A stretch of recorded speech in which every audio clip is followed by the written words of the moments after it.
Have you ever told a lie and didn't think it would come back to bite you? Well, let's see if yours beats Maria's fib. It was a rainy August afternoon, and Maria's gloomy countenance matched the dark weeping sky. It had been raining on and off for 3 long days, and she had spent those days mostly under her blanket, fuming. She wasn't the first person on earth to say something that wasn't true. So many people did it almost every day and got away with it. She, however, was doomed from day one. Maria was highly suspicious that her sister, Maggie, had already suspected the truth, but was playing along just so Maria could permanently bury herself in the hole she seemed to be digging for herself. What was the lie and how bad can it be, you'd wonder? Well, here it is.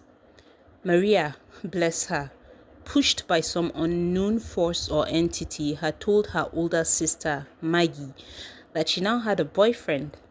Doesn't sound so awful, you may think, but that wasn't all. In order to prove she wasn't making it up, she had given him a name and a location. The thing with lying is you always have to find a bigger lie to cover the previous one, right? His name was Aaron. He was 28 years old, meaning he was 3 years older than she was. He was an architect and was gloriously handsome, she had bragged. What Maria failed to consider was the fact that she had actually described a real person, someone she saw almost every day since he worked in the same office building with her, though under a different company. The day everything was going to be unraveled had started with heavy August rains. Maria's umbrella had done little to shield her from the onslaught of downpour. Getting to the office in wet clothes and shoes, she had been attacked by her boss over her tardiness in meeting up her most recent deadline. All she could do was mumble, "Yes, sir. No, sir. Of course. And right away, sir." By close of business, Maria was so hungry and tired she just couldn't wait to get home. As she walked down the stairs, she noticed a familiar face. No, make it 2 familiar faces. Her sister was talking to Aaron, her fake made-up boyfriend. Maria's heart plummeted into a deep dive before beating so hard she was certain they could hear it all the way down there. Before she could retreat, Aaron lifted his head, and his serious gaze snagged hers and held. This was someone she didn't even talk to. She had gleaned the little information about him from the cleaner. Hopefully, she had not sounded too eager so as to alert the oblivious lady. Maggie stopped talking long enough to follow Aaron's gaze, and she smiled when she saw her sister still standing where she was. "You weren't lying. Aaron is real." Maggie inclined her head towards Aaron, who was carefully watching Maria with an unreadable expression. "For a minute, I thought you had made him up, especially when you keep giving excuses as to why I couldn't meet him just yet." Dear Lord, now was a good time to disappear. Maria clutched her bag with one hand and gripped the banister with the other to stop her hands from trembling. "Well, come on down, let's get going. Aaron has offered to take us to Mama's house." Maria had forgotten they were supposed to go see their mother that evening. She had remembered earlier, but with the turn of events, it was a wonder she still remembered her own name. Somehow, they made it to their mother's house. Everything happened in a blur, like some weird dream where you'd leave your body and watch everything happen while your spirit floated above. Apart from greeting each other and asking how their day went, Maria and Aaron barely spoke to each other. Thankfully, Maggie did enough talking to fill the tensed silence. Again, mercifully, they finally made it through dinner.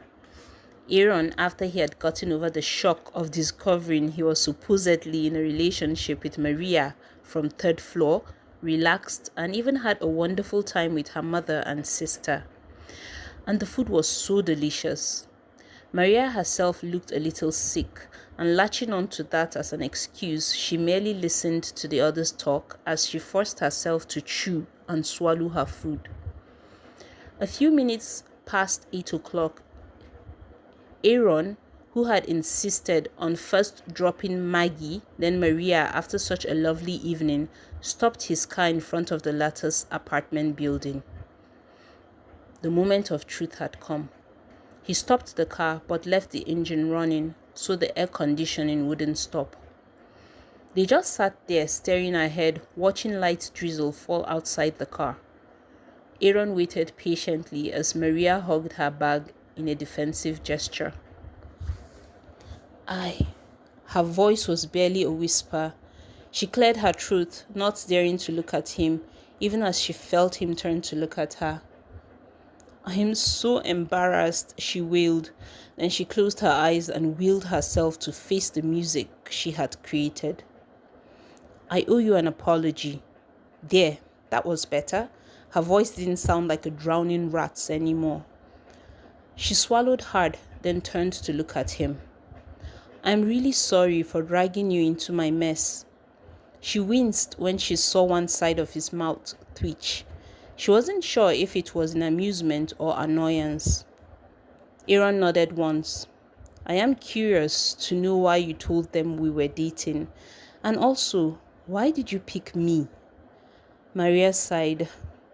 Well, my sister is always bugging me about the fact that I have never had a boyfriend.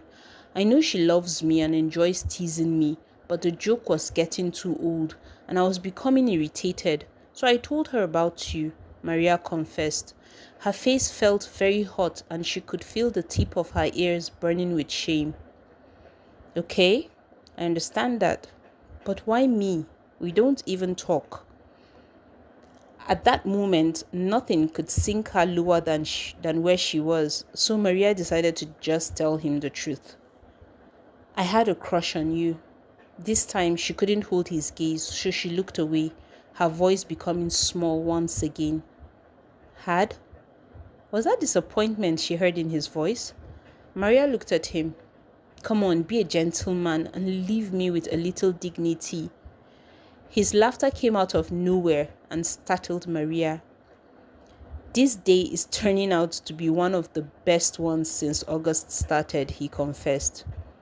So you're not angry with me? Angry? No, I'm not angry with you. I'm very flattered, though. Maria let out a deep sigh. Thank you for being very understanding about this and for the ride. I had a great time. I really did, Aaron told her and discovered it was true. I'm glad one of us did. I was so nervous I couldn't even breathe properly. I noticed. It was kind of funny. Next time you could just ask me out instead of pretending to your family. Maria's brow dipped slightly in a frown. What do you mean? I would like to take you out on a proper date, he said with conviction. You don't have to take me out because you feel sorry for me. Maria fumbled, trying to open the door. Aaron reached across and gently turned her head, so she was forced to look at him. I don't do or say anything that I don't mean. I want to take you out on a date, he repeated. I would like to, if you let me. Why? She whispered. He let go of her face and leaned back, giving her enough space to draw in a proper breath. I have seen you a couple of times at work, but didn't pay much attention. Today, however, you've caught my attention, so I would like us to get to know each other and see what happens. Who knows, you may like me better once you get to know me, he added hopefully. Still in shock, Maria stared. You don't have to give me an answer tonight. Think about it and let me know what you decide. Maria surprised them both by leaning towards him and giving him an awkward hug of gratitude. A date sounds good. I would be pleased to go based on how nice you have been to me today when you didn't even have to. Thank you. His smile transformed his face, making her breath catch a little. Her vulnerability was so endearing. She was beautiful, he realized, especially now that she wasn't so stiff and nervous.